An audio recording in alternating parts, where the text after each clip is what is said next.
Welcome to the Intentional Encourager podcast, where each episode brings you compelling conversations and stories designed to entertain, enlighten, and encourage. And now here's your host, Brian Sexton.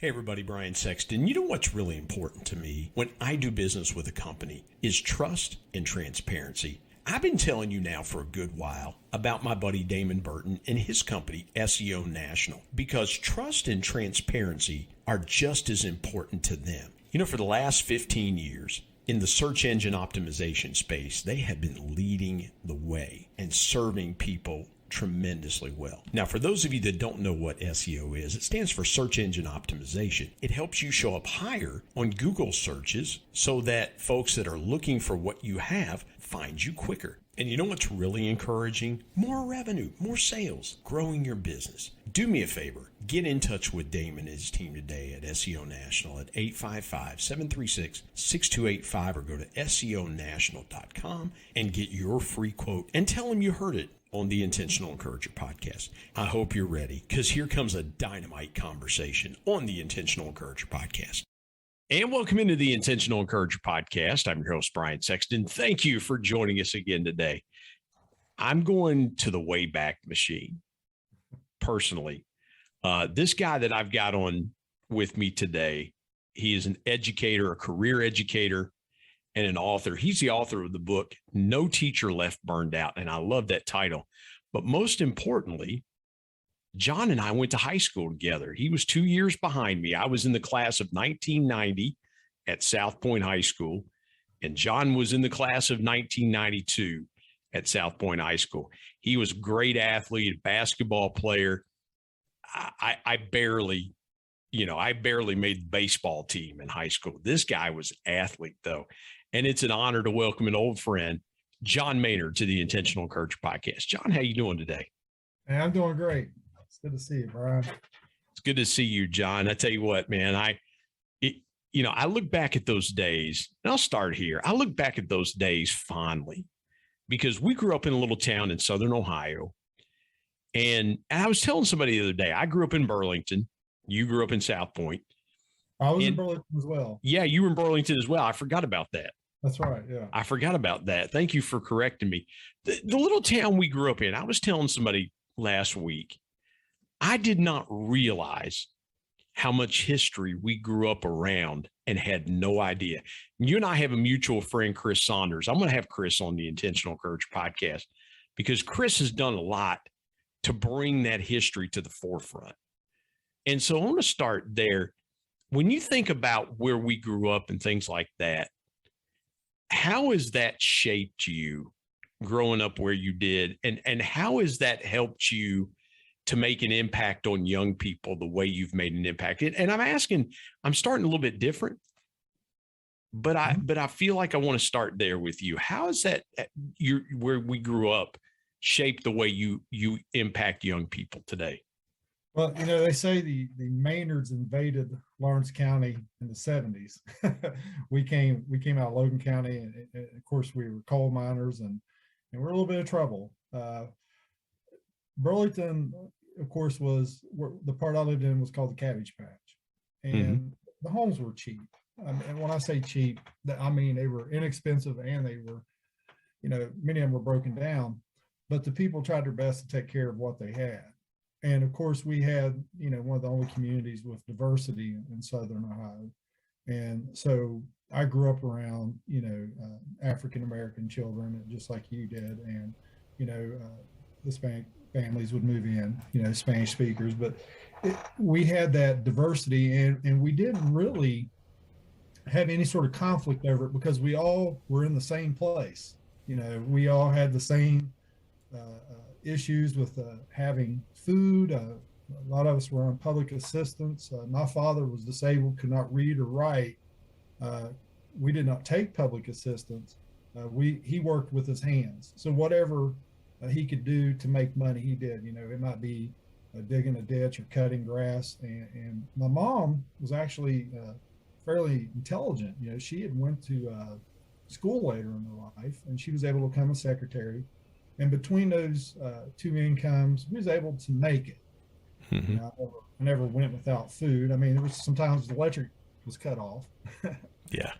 But, in the neighborhood, all the kids hung out together. And even though there was multiple bus stops in Burlington, in the part of town I lived in, everybody went to the same bus stop Mm-hmm. first thing in the morning. Now, part of that was, I was somewhat of a troubled kid, like many of us. I struggled in school. I wasn't necessarily, I had good parents, but I wasn't necessarily taught that school was for me. I was probably raised to be a little bit skeptical of authority, and I was retained 2 times early in school. And as I went through school, I was in a lot of fights. This is not exaggeration. I may have been near 1,000 fights in my life. Man, yeah. And it was actually Mr. Cook, who we had in Burlington. I'd been in so much trouble. I'd be suspended, or I'd be paddled, or I'd be put in detention, and it was always going punitive. Well, it didn't really faze me. And no one ever really reached out to me. But Mr. Cook, who was a disciplinarian, he was done with me. I'd got in trouble over something, where I was. And he says, "You know what? I'm done." He says, "Tonight you're going out for basketball." I said, "What?" He says, "You're going out for basketball. I've already taken care of it. We got the fees. Have your mom have you at tryouts, and I'm not going to give you in-school suspension," which I kind of hated. I said, "So if I go to basketball tryouts tonight, I don't have to do in-school suspension." He said, "That's right." So I go, and I get on the team. And I made it maybe 2 games in the season, and I'd gotten a couple of fights, and then they asked me not to play that year. But it bothered me because this guy had invested in me, Mm-hmm. and I kind of laid him down. And it was the only sport I ever tried. And my dad thought I was doing it because I was trying to get out work with him. So that summer, I practiced. I didn't really have anybody teach me how to play basketball. I didn't have access to anybody that knew basketball. My father didn't ever do sports. He always worked on cars and stuff like that. So I just kind of went out and shot around and made it my own shot. Mm-hmm. And the next year I went out and I finished the season, did pretty well. And then a man named Brent Mayo, who was actually his father was assistant principal at high school, saw me out, saw I was a big kid, and took me to Chesapeake to an open gym and taught me to shoot the basketball right. But the long story is that this principal knew that I needed another outlet, that I needed to be around other people. And rather than just punish me and send me on again and follow the routine, he took a second, and he was a very stern person. Yeah, I remember him. But he actually had a very big heart. And it's interesting because years later, he hired me as his principal. And this is a guy that had to deal with me through elementary school. Yeah. He actually dealt with me one time walking out of the school and going home in the middle of the day. So I was in a lot of trouble. I believe by the time I was in 8th grade, I had received, according to my records, something near 500 corporal punishments, 180 days of school suspensions, and I had visited the group home twice for being in trouble. So I make it through middle school, and it's the sports that kind of kept me, didn't completely keep me out of trouble, but kind of kept me out of trouble. And of course, I had a lot of coaches and people starting to reach out to me because I was becoming a better athlete. So now they're like, "We need to get this guy out of trouble." So they're investing time talking to me, and I can't name any one coach that didn't do better. They all did well. They all spoke to me. And so my freshman year of high school, I started to make the decisions that I wasn't going to be in trouble.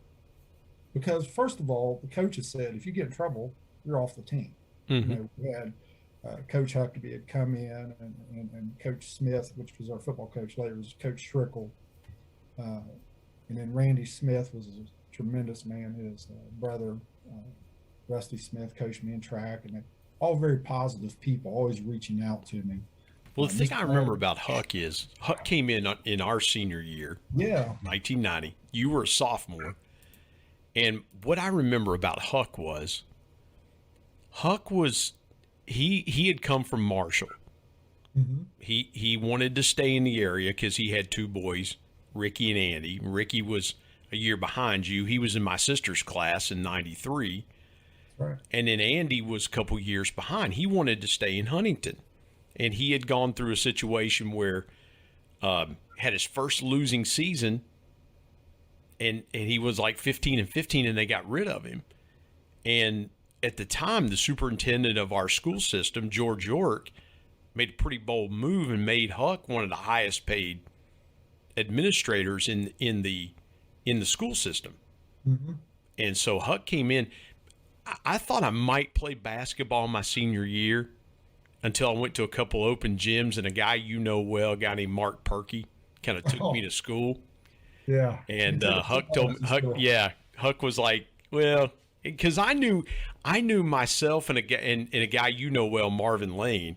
And for those listening, none of these names are going to mean anything to you, but to me and John, they mean a lot. But I knew me and Marvin were going to sit on the bench. We were going to be down toward the end of the bench. So, my dad made me get a job at Foodland in right there next to Kmart in Burlington. That. Yeah. I remember. Yeah. So I had to work. So I wanted to play baseball. So, but you're right. Huck was a guy that really changed our school because, Huck was a guy that our school at that time was about 8 years old, and we had the old tartan. Remember the old tartan basketball floor, that rubber basketball floor? Yes, it's terrible. It was awful. Huck had a guy at Marshall named Jeff Guthrie who had a stress fracture because Marshall had that same floor. A lot of schools did. A lot of high schools and colleges did in the 80s. And Huck came in, and he got them to put down a wood floor in our gym, and it cost like $25,000 or $30,000. But Huck's like, we're not playing on this. So Huck was really, and if you don't mind, talk about that impact, because you played a couple years for Huck, and Huck really had an impact on me, even though I didn't play.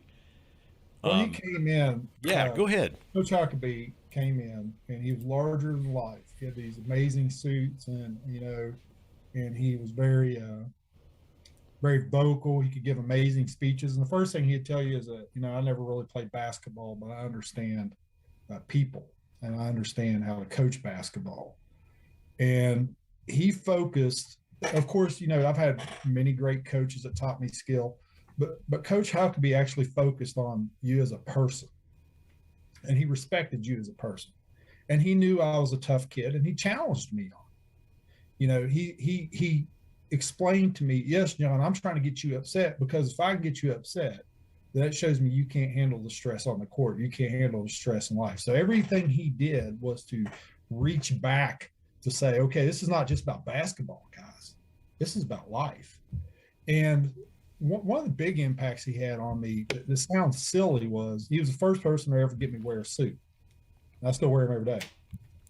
And he was like, we're going to have all the players shaved. I want you looking sharp. Your hair combed. Don't come to the school stinking. Yeah. And I want you to dress, somewhat professionally on the day of the game. And he asked us to wear a suit. Well, I didn't own a suit. Nobody in my family owned a suit. So we went actually down to Goodwill, and we found something that fit kind of decent. Well, I wore that suit probably 2 days a week with different tie, because that's all I had. Tuesdays and Fridays, high school basketball nights. Yeah, but it was that whole attitude that you're going to be a better person. And he also raised the GPA requirement. The state of Ohio at that time required a 2.0 GPA, I believe. May even been lower than that. Mm-hmm. And he says, in order to play for me, you have to have a 3.0. So he actually, which later ended up making much better grades. We'll talk about that in a second. But he was the first one to make me do more than just stay barely eligible, because I did not want to hand him a report card with just that minimal mark. So I started trying a little harder in school, getting homework done, things that I didn't do before, developing habits. I wasn't necessarily at that time internally motivated yet to where I was doing this for my own benefit. I was motivated by getting better at basketball, but I didn't want to disappoint coach. So he required it. We had a 3.0, and there were guys that I played with that never in their life had hardly made a 2.0, and now they're having to make B's and A's, and and we're studying, and if you were not ready academically, you had to miss the first part of practice, and you had to do a study hall, and then you had to make up that practice after, which was running. Mm-hmm. So what happens is you don't show your basketball skills running, you show you're in shape.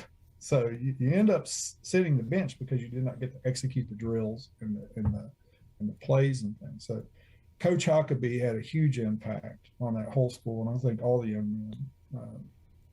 He's well, one of the,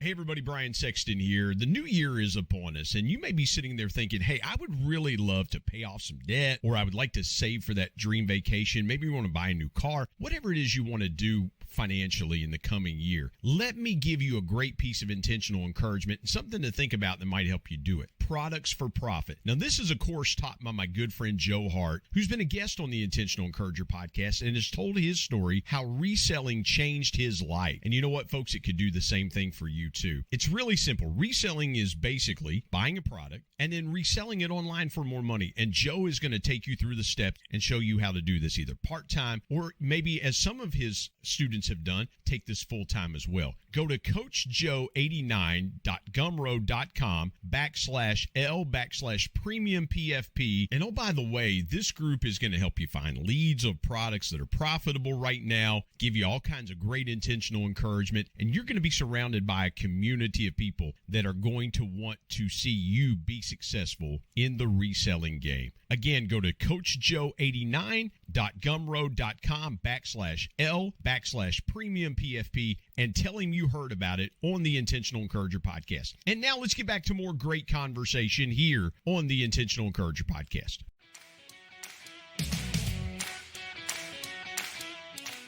And something I remember was one of the first open gyms that he ran. A kid got $20 stolen out of their pants pocket in the locker room, and Huck found out about it, and he cussed us and threw us all out of the gym. yeah, he cussed it. Yeah, he'd cuss you, but he was from Ruston, Louisiana.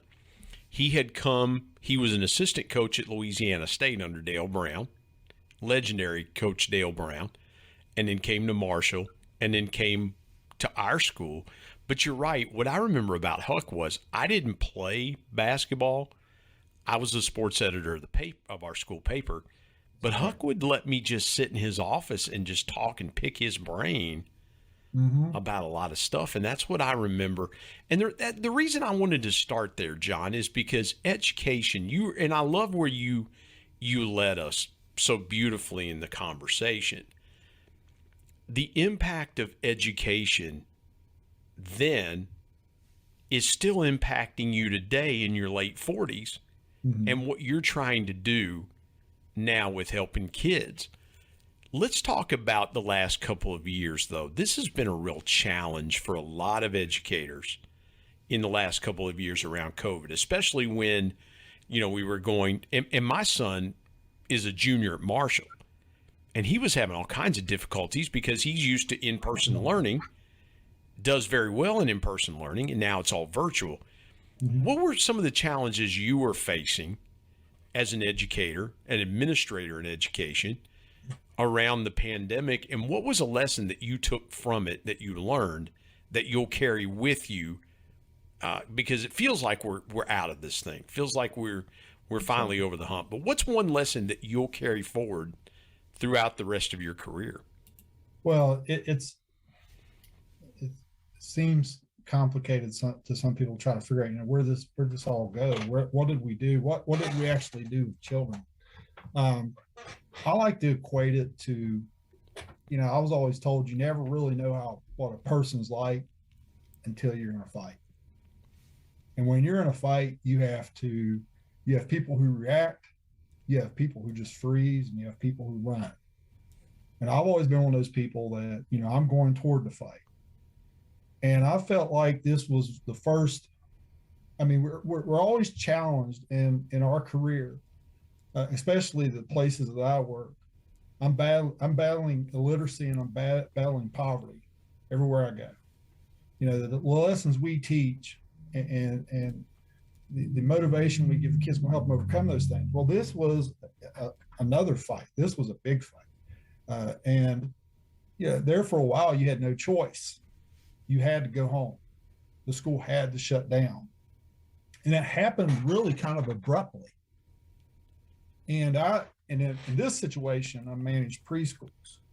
And I felt that it was important that we stay in contact with these children, because when you grow up, not saying this is true for all poverty, when you grow up in poverty, or you grow up around people who might be dealing through stress, and there's reasons sometimes you're in poverty. It might be that they're working poor, but it also could be other things.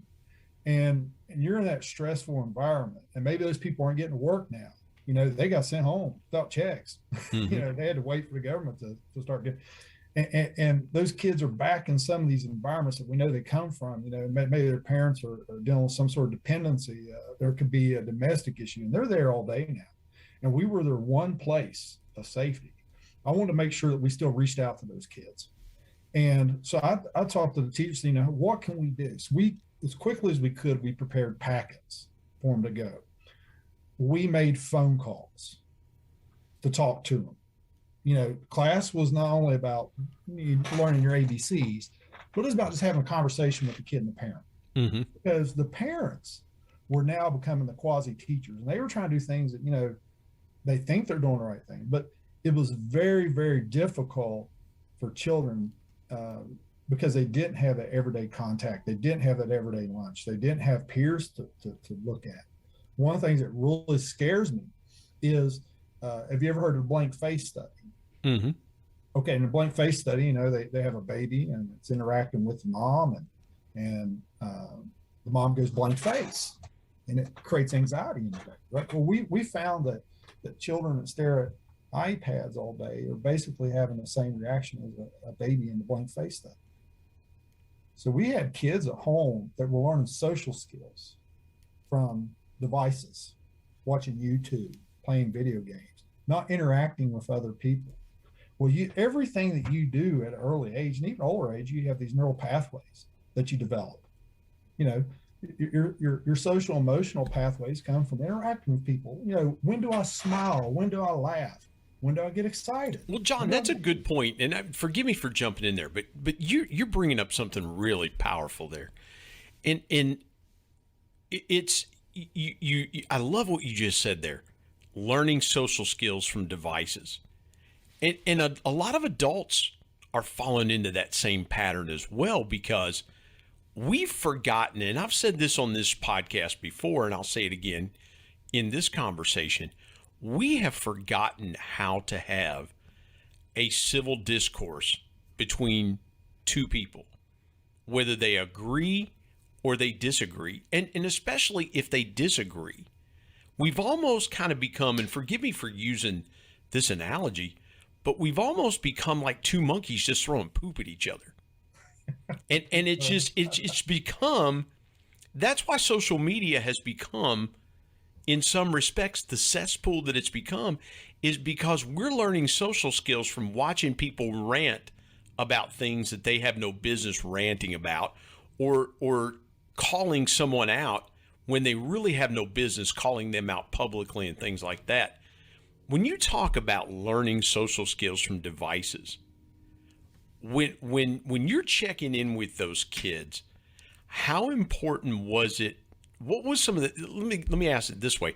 What was the feedback that you were getting from parents around those check-in calls and things like that? Because I would have to think that would have been huge for parents just to be able to plug into somebody and going, I don't know how you guys do this. I'm struggling, or things like that. What was some of the feedback you got? Well, the thing is that children many times will behave different at school than they will at home. because you become used to your environment. So in many cases, you'll find that the children actually do a little bit better. That's cool, especially early years. I've been at every level of education. So I've been from elementary, preschool, high school. And, there are cases it's the opposite. And the parents were asking a lot of advice about, how do you get them to listen? What do you do? So there was this nice little lesson being taught to parents about, this is how you get children to listen. This is how you speak to them. This is how you get them from point A to point B. Because what happens is when you're trying to educate someone and you're not trained, you're going to fall back on, maybe even your personality type. So, you might have someone who's just barking at these kids and these children because they're trying their best, but they don't know how to communicate to that child. Maybe they're getting frustrated. My wife is a wonderful person. She's very nice and sweet, and she's a neonatal nurse, and she can work. But when it comes to working with her 9-year-old boy, she can become very frustrated and irate. This is a lady with master's degree. Mm-hmm. Just because you've learned don't mean you're going to teach. So we were able to share with them some ideas about how to make this work. And so I thought the phone calls were nice, and I thought the Zoom was better, but there's more to be gained by the in-person. So even though we tried the best we could, I felt like we weren't able to reach the kids the same as we are now. And you mentioned iPads, you got to think too, depending on where you live, I know where we're from, you start looking even at like your food sources. When you go to school, you got a slightly better food source. Mm-hmm. When you are on a pandemic, you're getting food from what's open. Local gas station, a Dollar General, which is everywhere. You're eating prepackaged food. You're not eating the best food. You're not eating healthy things. And your brain is developing from that. So now we've got kids in situations where they're isolated, not around their friends. They're learning emotions off iPads. The whole echo chamber thing's going on. It's actually hurting their focus, because when you were a kid and you did imaginary play, right? You had to think of the things in your mind, and you had to hold an image. Well, now that image is held for me by the iPad. I'm manipulating something, but I'm not having to create it. So it's actually damaging their ability to remember and to create. So you take kids now that have been through this, and you say, all right, let's go out and play a game. They'll stand and look at each other. Mm-hmm. And now it'll eventually come back. Oh, we need to play pretend. But they're used to having everything in their mind led for them. Like this is the steps I take. Well, I'm doing it on this. Instead of thinking, okay, we're gonna play wiffle ball, but we don't have a wiffle ball, so I'm gonna take an apple and tape it. We don't have a bat, but we're gonna use that metal pipe. And then someone almost gets an eye put out. Mm-hmm. But you created a game, or you just made up a game. So we had 2 years of children, and my biggest concern was the kids who didn't have access to school as form as iPads, and maybe didn't have access to the food and stuff. And they're now back in those homes without peers, without teachers helping. So there's a lot of social emotional issues I think that's going to arise out of this. Well, here's the thing too, John, is that, and I'm glad you brought up teachers, because I wanted to pivot there for a minute. Technology is great. And I remember years ago, and you might not remember this, but I remember it. I was an admissions officer for a college, and I came to South Point when you were the principal there, because we did some in-class presentations. You took me to some of the classrooms, and you said, hey, man, we've got these whiteboards. And it was a phenomenal school. It was like, man, this is great for my hometown. This is fantastic. And they were the interactive whiteboards and things like that. And technology is great. But I feel like when we grew up, and the teachers that we were around that were and I want to use the word, they were intentional in their creativity and how they delivered a lesson plan. how they delivered education. I can still think back 35 years ago, and I'll share one with you. An educator that we lost in the last few years was my high school physics teacher and trigonometry teacher, Henry Cook.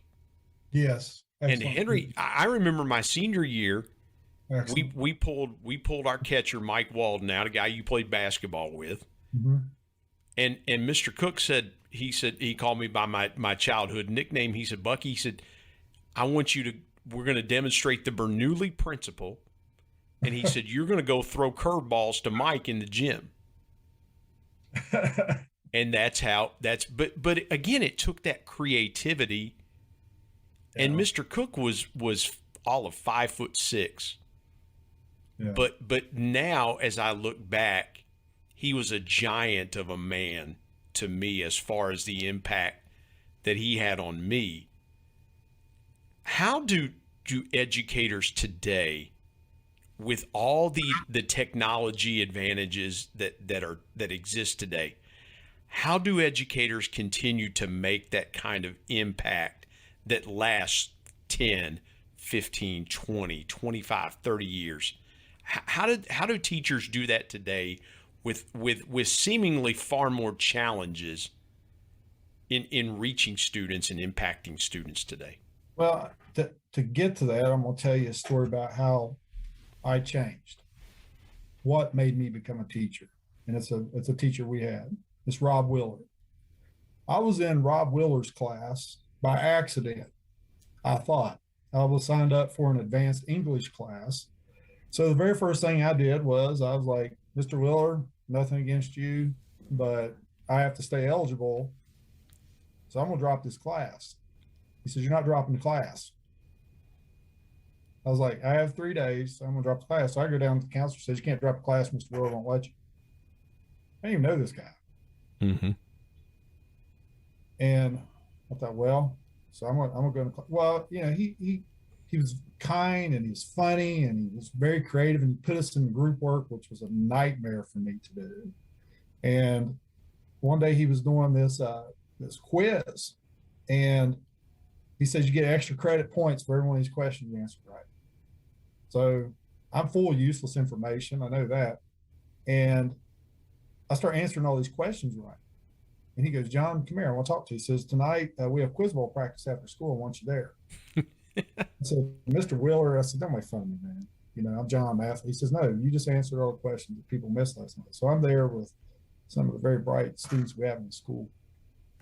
And so he saw something in me. And I thought, well, you know, if I'm going to be on the quiz bowl team, my GPA's got to get better. And that's when I decided I was going to make straight A's from now on. And I said, no matter what, my homework's going to be finished, no matter what. And I started reading books ahead of time. I thought, just like sports, right?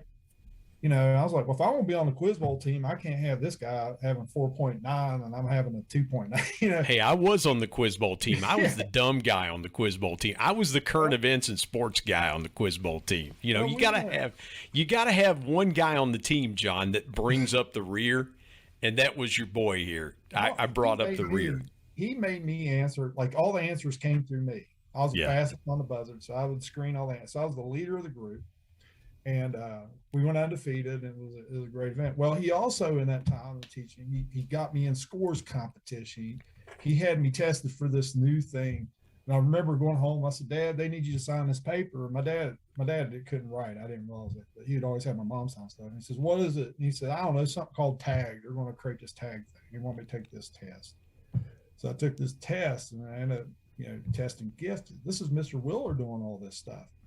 And he says, this is when he got me. He said, John, tomorrow you're teaching a lesson. I said, what? He says, this is what you're covering. It was like tenses, verb tenses or something. And I said, I teach lesson. He says, you teach that lesson, you're done this. He says, you're done this. It wasn't semester, but this quarter. I said, what do you mean? He says, you have an A. I said, if I teach this, he says, you'll have an A. That's the deal. But you got to teach the lesson. So I get up and teach the lesson. And I start to open up. I never opened up before. And when I get to the end of the lesson, it's quiet. And a guy that we had a friend, his name was Pookie, stood up and started clapping. So that was great. And everybody started clapping. They were in shock. I was in shock. I walked over to Mr. Willer and he says, "You're a teacher." I said, "How do you know?" He says, "God chose your profession before you did." Wow. And when he passed away, you know, I'd made a pact that I would prove him right. And so when you're asking this question about, you know, I actually talk about this in my book, you know, burnout comes from focusing on things, focusing on state tests, focusing on a computer, focusing on a textbook. If the textbook was that valuable, we just lay it down in the classroom, let it teach, right? Teaching is a personal thing. We put this emphasis on state tests, and everywhere you go, people are talking about percentages. Well, 70% and 25%. And I go, who is the 70%? What's their names? What's their parents' name? This is where we're losing people. We have to realize that teaching is a social thing. It's a person business. It's like sales. It comes from that chemistry. Could Mr. Willer have done that from a computer screen at his house? Would he have been able to really get to look me in the eye every day and start picking up that this guy has something going on? He got that from being around me and talking to me every day and asking stories about my mom and my dad and taking an interest in me and realizing that he could reach me and realizing I was in tune with him. And we're sitting here talking, and, you know, I got a good sense, but it's different than you see me every day. "Hey, John, how you doing?" Every day, meet me up there. "Hey, how you doing, John? What's going on? I saw you at the ball game last night." It's people business. It's people. And I equate it to this. When we look at Da Vinci, we don't go look at his paintbrush. We say, "Oh, look at that paintbrush. That was awesome. That was a beautiful paintbrush." No, you look at his art. Paintbrush is a tool. Testing is a tool. Computers are a tool. Teaching is a calling. Teaching is more than just the tool you use to do it. And we're getting caught up to where we think we're going to set people in front of computers. I just told you, just like the blank face stuff. We're not learning emotion. We're not learning. We can't have civil discourse. We get our echo chambers. We get our isolated YouTube subscriptions. We listen to the same things over and over. It takes people to come together. You know, and when you talk about having an impact, that long-term impact, I actually talk about this. I saw it's the story of Alexander. You know, Alexander the Great, his teacher was Aristotle. You know that? And Alexander the Great, you know, he spread his culture and influence, and one of the places he influenced was a place called Rome. And then Rome, you know, would rise up and spread his culture, and a young rabbi named Jesus was raised in the time of Rome's spread, and he went on to spread his word, and then eventually Constantine came in from the Roman Empire to help spread Christianity everywhere. And then, you know, then from that, you know, Great Britain rose up, and they started to do well. And then all of a sudden, now you had the United States, with the eagle flies everywhere, leads the world. Some of these lessons we teach get passed on, and we don't see the end result of it. You know, the lessons that the culture was passed on like that, you know, the lessons that the influence of Aristotle went through Alexander, which helped change society. You don't know if you're teaching Alexander the Great. You don't know what the end of that's going to be. And if you're not in touch with that person, and you're not, and I believe that we all have a soul, and you can feel that soul, then you're missing the opportunity to change things forever. You change one kid, and my kids are spoiled. Seriously, they're spoiled. They got a nice home. They don't have to worry about eating beans every day. They got a choice. I don't know if that's the right thing to do. You know, where are we going to eat? Where are we going to eat today? Yeah. You think I can ask that question? Well, John, here's the thing that I'll say, and I'm wearing my Marshall class ring. Yeah. The reason I'm wearing a Marshall class ring is because of Rob Wheeler. The same guy that had an impact on you said, I know you want to go to Marshall. There's a scores competition. I'm going to help you in this competition. And I won 3 events and got a tuition waiver to Marshall. Changed my life. So, and then 5 years later, after changing majors, I graduate, I get my degree, finish, and then I had to take 1 class. So I have a degree from Marshall University today because of Rob Wheeler. The same guy. And Rob, we called him Uncle Rob. He's been dead now for almost 30 years. I know. But that impact is still there. It's still, and as long as we live, that impact will still be there. I've got to ask you about the book. What prompted you to write the book? And what was that V8 moment for you? What I call it a V8 moment. I went through it with my book where I had a moment of I started to write a sales book and I got halfway through it. And my V8 moment was, this is not a sales book. This is a book about what my dad taught me about connection. What was that V8 moment for you like when you wrote your book? I might have just had it. This book wasn't really meant to be a book.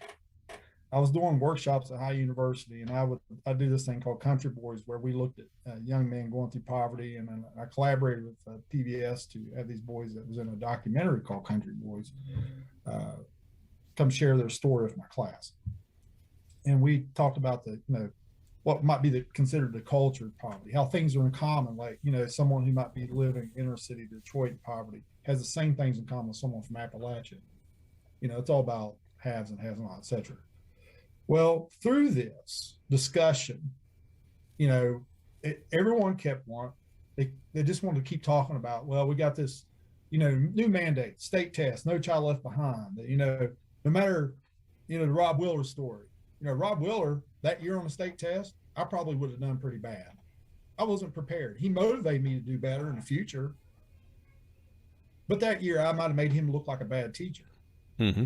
So they were saying, these kids, they got other needs. Sometimes, when you're living in multiple homes, your homework's less than. So they said, and they're getting burned out.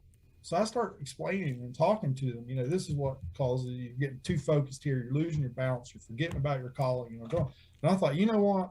So that weekend, I sat down and I wrote 55 pages from the discussions I had with burnout teachers, put together a little formula, somewhat research-based, but not really, for a workshop I was going to do in class. And I pass it out, and we go through it, and, some people, decide to keep the book and things of that nature. And that was in 2009. 2009. I literally forget about it. I at first was going through a local publisher, and the guy left, and then we went through a self-published group, and I put it there, just print out some more copies.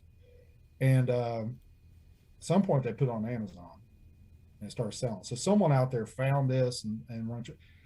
But I read through it again because of this to see if, and I was kind of amazed at some of the stuff I knew back then. I've had more years as a principal.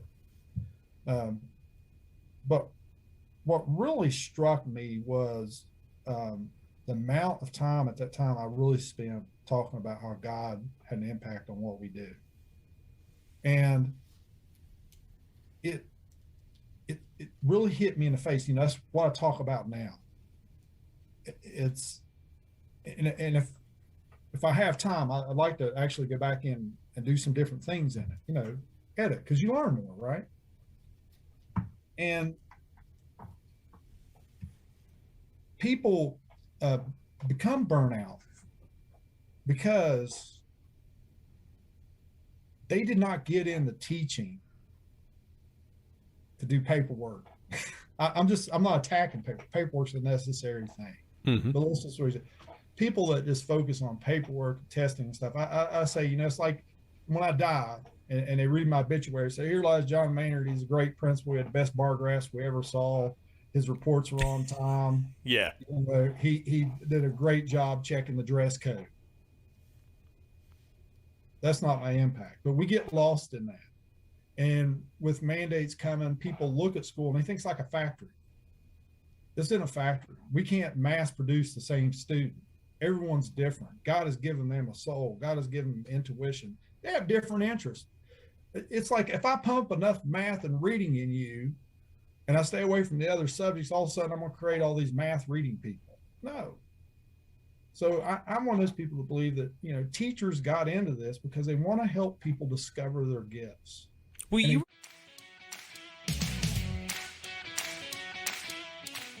Hey everybody, Brian Sexton. Have you ever wanted to live a bucket list life? Or if you're a business owner, have you ever wanted to incentivize your team in unbelievable ways?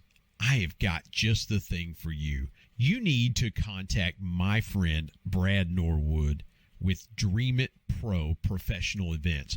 Brad's been a guest here on the Intentional Encourager podcast, and I can tell you he has helped numerous companies achieve unbelievable things through experienced travel. Experiences are what people want. They want to know how they can live incredible bucket list lives as well, too. And Brad can help you with both of those things. I can't give you any better encouragement than to give Brad and his team a call right now at 479-466-6907 or go to www.dreamitpro.com. And when you get there, click on events and you are going to see some unbelievable once-in-a-lifetime experiences. And I promise you this, unlike plaques, awards, trophies, things like that, experiences and trips like these don't burn up in a fire. Again, go to www.dreamitpro.com today. And now let's get back to more great conversation here on the Intentional Encourager podcast.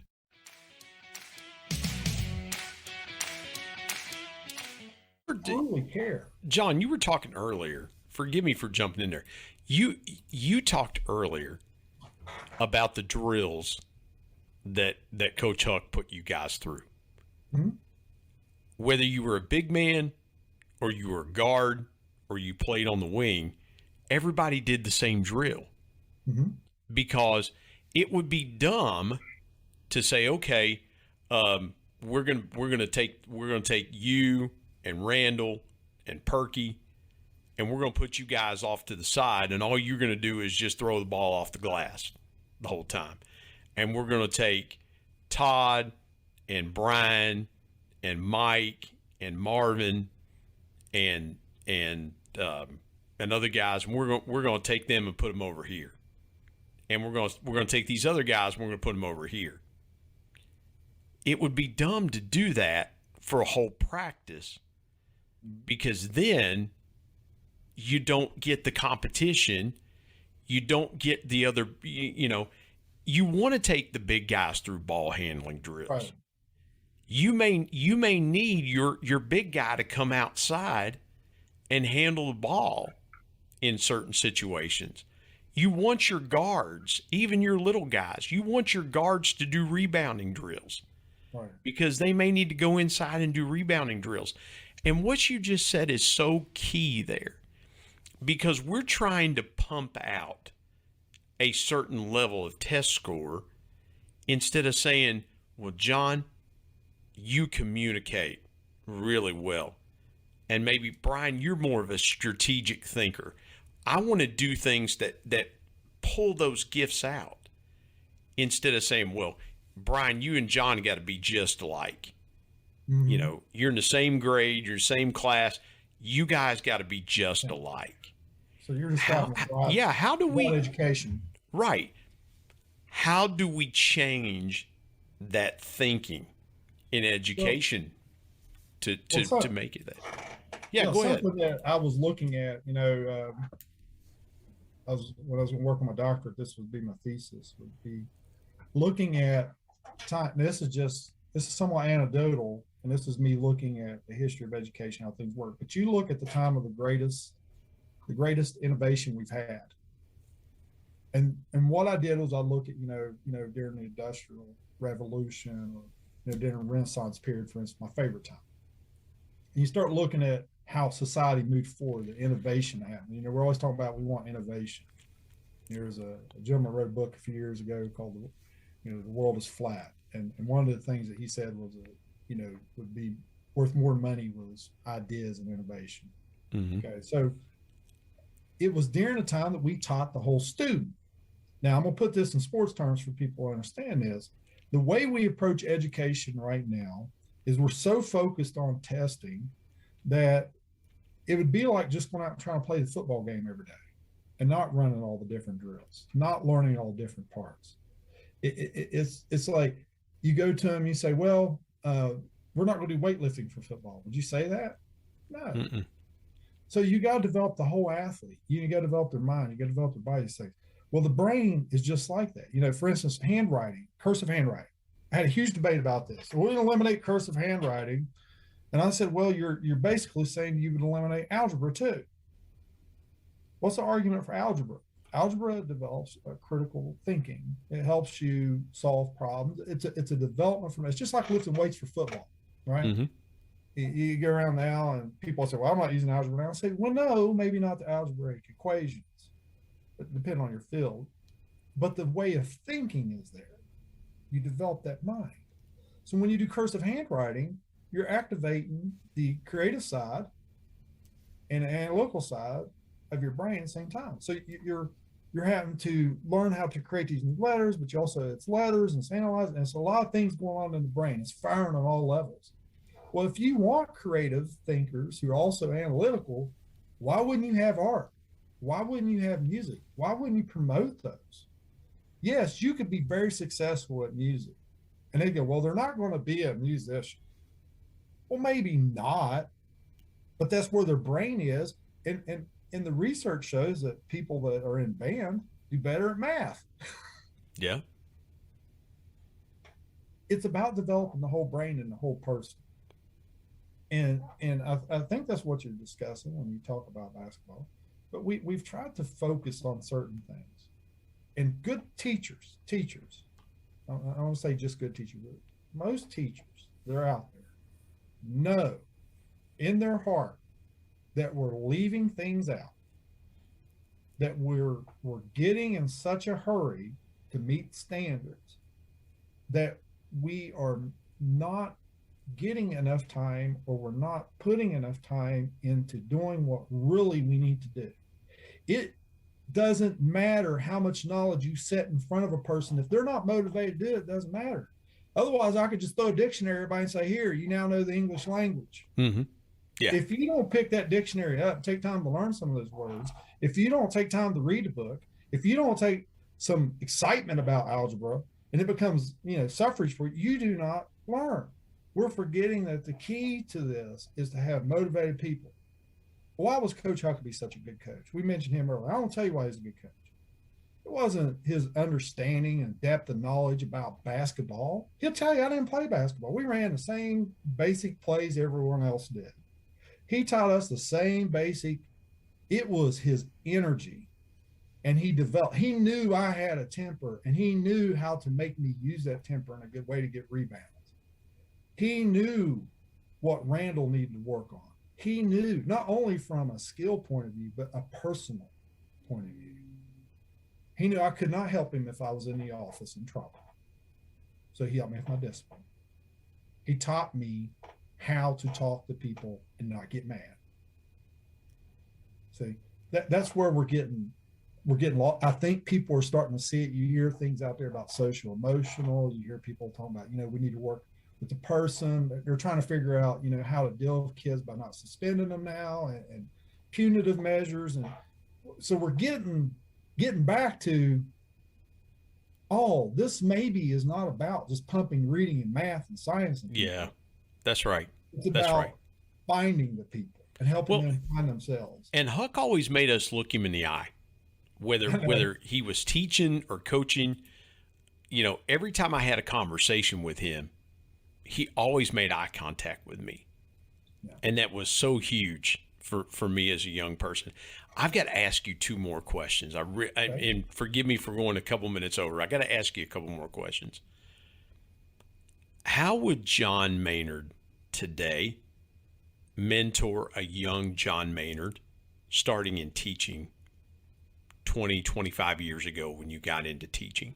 How would you mentor and coach you back then as you were getting started in the profession? Oh, that's excellent.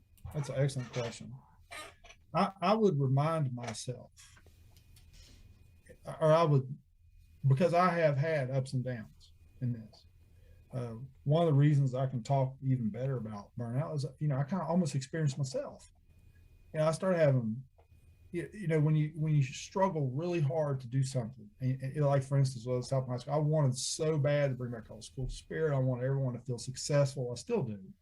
And I wanted everyone to have access to college. We had every sophomore take an ACT. You want to see those success stories. And then when you see one not quite make it, it hurts you internally. But it took a while for me to realize that they come back. Like there's a student, I won't say her name, but she had this 24 on ACT. She had moved to multiple states. I was like, you need to go to college. We did everything we needed to do to get her in. And she left and she had a kid, another kid, another kid, another kid, and went to college. And was struggling. Saw not too long ago where, she went ahead and went back. She'd had the ACT in her pocket and she's going to school. So those lessons came later. So I would tell my young self, look, stay after it. You're doing the right thing. Keep caring. It's about the kids. When you're out in the morning and you're dropping coats off to kids on the corner because they don't have coats, because when I was in the city, I knew my kids in my class didn't have coats because I go make home visits. And I would see where they live. Keep that up. Don't let people tell you you're a failure because maybe a test score wasn't there or something like that. These people are going to thank you later. I'm getting my rewards now. I'm seeing these people. I've had kids that were in elementary school that are grown-ups now. And that's what I would tell teachers now. You are doing the right thing. If your heart is there, we can get better at teaching. Yeah, I can show you how to use a smart board. We can come up with lessons together. We can copy each other. We can do all that. I'm not going to punish you. I'm here to coach you, right? We're here to coach. We're going to get better. But I just want to know your heart's in the right place. If you want to teach from me, I don't care if you've ever, some of the best teachers I've had never finished school. My father was a great teacher. He didn't even make it past middle school. If your heart's in the right place and you care about kids, let's keep that. And now I can help you with the other stuff. And I would tell myself that, stay true to that. And that's what I'm trying to do. It was nice to reread what I wrote because it kind of reminded me of who I am. So I kind of taught myself a lesson in the future because it's been tough this last few years. Yeah. Man, that is so good. And you took me, you took us where I wanted you to go with encouragement for teachers. And again, I love what you said there. The greatest teachers have a heart for students. Right. And it's so beautiful. John, tell folks how they can connect with you if there's teachers out there or just people that say, hey, this is just powerful conversation. I want to connect with you. How do folks get connected with you? Well, of course, you can find me on Facebook under John L. Maynard. I have people that will message me. I have an email that is actually in the book. I have an old email. I don't know why it's even sitting there, but it's a johnlarkinmaynard@gmail.com, and you can email. I have people contact me all the time there. So it's my full name. My middle name's Larkin, like Barry Larkin, Larkin. I think it's the one I actually sent you. So they can ask, and I don't even really care if I sell a book. I really don't. I do workshops still. I go talk to people all the time. I'm on the High Leadership Advisory Council. I go up there and I do workshops. Don't charge a dime. I enjoy motivating teachers and waking them up. And I want to tell you this one about a teacher, okay? Because I know there's a principal out there that's listening to me right now. I went into a school, and the first thing you always do when you go to school is going to tell you who's wrong and all this, Well, you need to listen to them. And I had them tell me that this teacher had to go. I hadn't even met the, I never judge people. I'm like, well, just because they say you're good or bad don't mean you're either. So I said, I'd rather just leave me alone and don't tell me about what people do. And I said, no, you're going to see. And I was like, well, let me make my own decision. So it came time to evaluate, and I went out in that classroom and I was watching what was going on in the room, and it was a mess. And I thought, wow, they're right. This is bad. I was really concerned about the discipline, and the organization of the room wasn't there. And then she opened her mouth. And when she opened her mouth, all the students tuned in. She had the most wonderful personality, and the kids loved her. At that moment, she could have told them anything and they would have believed it. Anything. So we go to the evaluation, and I have my notes, and she says, I know, and she has a contract in front of you deal for union. And she says, I know I get so many write-ups. And I said, no, I don't want to talk about that. She says, well, I know I've struggled for organizing. I said, I don't want to talk about that. I said, I want to talk about something I saw. I said, when you opened your mouth, you had complete control of those kids. They loved you. You could say anything to them. Like they were kind of perk up. Well, yeah, all that. My kids always like. I said, yeah, you're a natural teacher. I said, you've got a gift. She'd never heard that. No one ever complimented. They were stuck on this rubric over here. I said, what we need to do is coach you up. I said, name me a teacher in a building that you respect, that runs a class the way that maybe I expect you to do.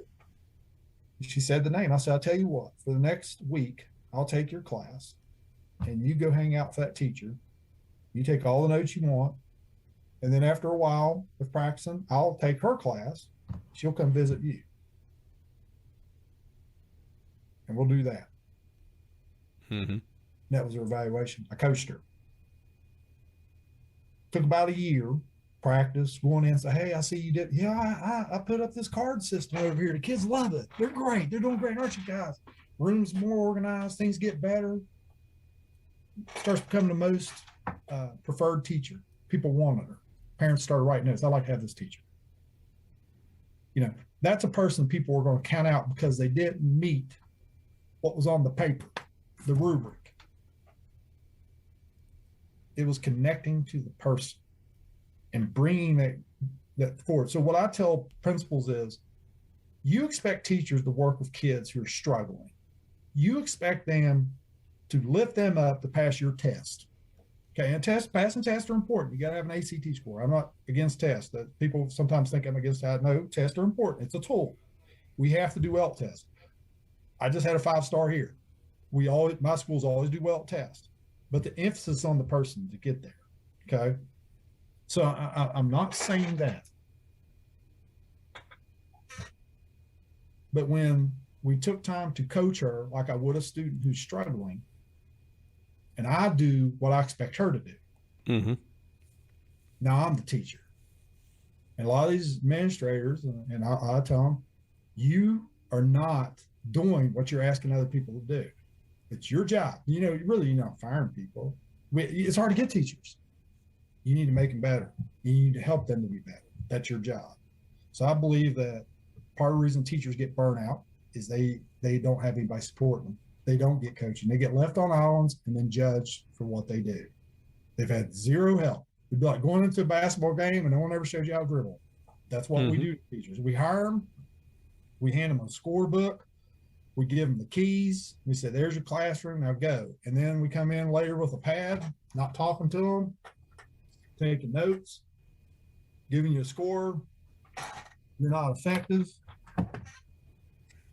When have you ever taught them? When have you ever helped? Yeah, exactly. It's like NFL teams that draft quarterbacks, and they're like, well, we got to cut this guy because he's a bust. Well, did he get the coaching he needed? Was he in the right system? Was he, and I think about a guy like Joe Burrow for the Bengals. Very talented young man. He probably thrives in a lot of systems, but the thing that has really made him take that level is he has been around coaches. He was around at LSU and with the Bengals that said, man, we don't need to tell you what to do. We just need to give you the freedom to lead this team and to do what you do well. And I love that example. That is so beautiful. John, man, we could go for a while, but I want to respect your time and the audience's time. And man, this has been a powerful conversation. I really appreciate you. Well, it was good to connect with you again, and thank you for joining me on the Intentional Encourager podcast. I hope we add some value to what you're doing there. It's good work. Keep that up. I appreciate it. This was a calling. I appreciate that very much. Thank you for joining me. Thank you for joining me again on the Intentional Encourager podcast.